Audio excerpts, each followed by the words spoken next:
Everyone is talking about how we can now run a full go-to-market playbook through AI, automations, agents, and I don't know which tool. But the more we talk about this and the more we have access to such technology, the less successful go-to-markets I see, which is quite weird. But I think it comes from the methodology and the vision and understanding on what you should expect and hope and aim for with the go-to-market launch. Because I've worked with many bootstrap founders in startups, scale-up launching their SaaS. Every time we've been profitable and efficient. I think it's really just the vision and understanding on how a go-to-market plan should be like and we should aim for. And I want to talk with you about this topic today so you can apply it to your own go-to-market, of course, or acquisition ops. But yeah, let's dive in. Today, I don't have any script or anything. I'm just going to talk in front of camera. So let me know your feedback, please, on this format. If you can leave a comment, that'd be amazing. And of course, while you are at it, can you leave a like and subscribe? That would be amazing.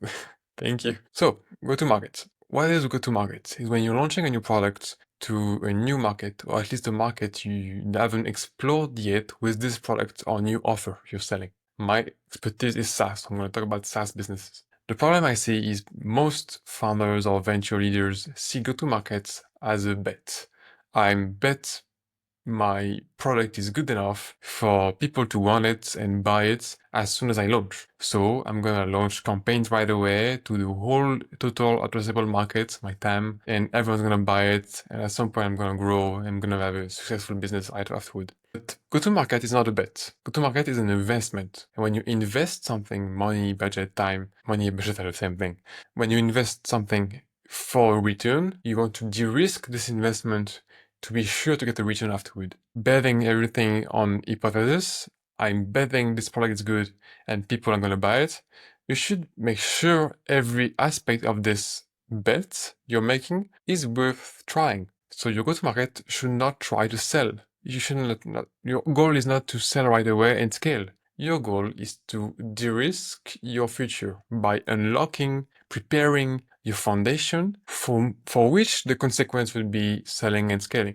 Now, concretely, what does it mean? It means when you're launching, you don't know yet if people want your products and will buy it. So what you should find out is who will be the most interested people for this product, what will be the best use case to explain and use to promote my product, and the best way to present my whole business, my packaging for the product to sell. And all of these different components should be the goal of your go-to-market. You should be aiming to verify all of this so then when you launch a campaign at scale, you know it's going to work. Or 100% sure it's going to work. If you're launching a campaign and you don't know if it's going to work before you launch it, you did something wrong. Because the campaign is not something to fix, to kind of fix your go-to-market motion, to kind of get some result and sales right away. Is the next step into, okay, now that we know what's working, we're going to double down on what's working with the campaigns to accelerate. Meaning, what would be the perfect playbook for a go-to-market, for acquisition ops, anything regarding how to market or sell a product or a service, or let's say a SaaS, that's easier.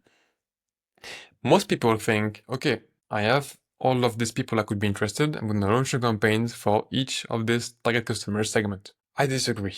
You should first do some quick tactics to get some feedback and proof that you're in the right direction. So if you're really at the really beginning, I'd say the easiest one is cold calling people. I know this sign is really small like surfers, but if you call people, you get some feedback right away on what works and what doesn't. Let's say you're targeting customers A and B and C. There will be potential ones. If you cold call 10 of them for each, and you see that with customers A, you have a better fit, people respond more and they seem more interested, even if you don't have a clear way to present the product yet. Okay, let's ignore B and C and focus on the customers type A. Then we dive more. Cold call more of them, maybe try a few emails and meetings and networking and find out, okay, I understand more their context, I understand what their desire is, I understand how my product fits their workflow and what's going to drive them to buy. Okay, try to sell it the same way, cold calling. Now that you find a way to present it in a way that resonates, try it out, see if it works. Once you manage to close a few clients thanks to this approach, you can then try to do things at scale. When something works one-on-one, it means you have the foundation to try explore it which will work at scale. If you didn't sell the product yet with the simple, quick return, quick feedback channels, you're probably gonna lose your time on at scale channels. So now as you know which angle works best, you do it. So let's say we managed to sell to customer type A 10 products, 10 licenses, whatever. But on these 10 products, 5 were on one specific angle and 2 or 3 on a different ones and the rest on another one. Now we have all the angles we have to verify to know which one is the best to use at scale. Let's try it out. Now you can launch a campaign to try at scale. Not to sell, but to know which angle works best. So we have a roadmap of what we need to test, the angle in this example, and we launch a few campaigns for the same type A customers, but we have all of these different angles for each campaign. Then we see which one perform best in terms of really signals, not response, clicks, whatever, in terms really of who buys at the end. It's important for you to really focus on real business metrics. If it's just clicks, it doesn't really matter. What matters if even if I have less clicks, if I have more people that buy, that's better.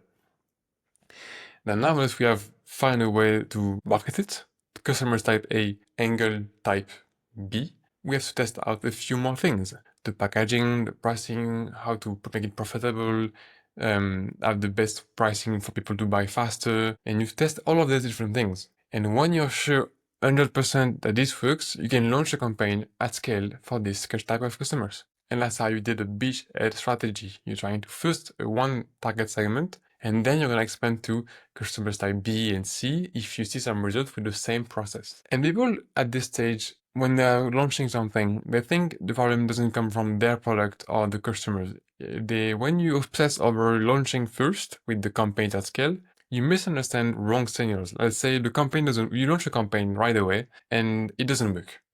What's the problem? You have no answers whatsoever to the question of where did it go wrong.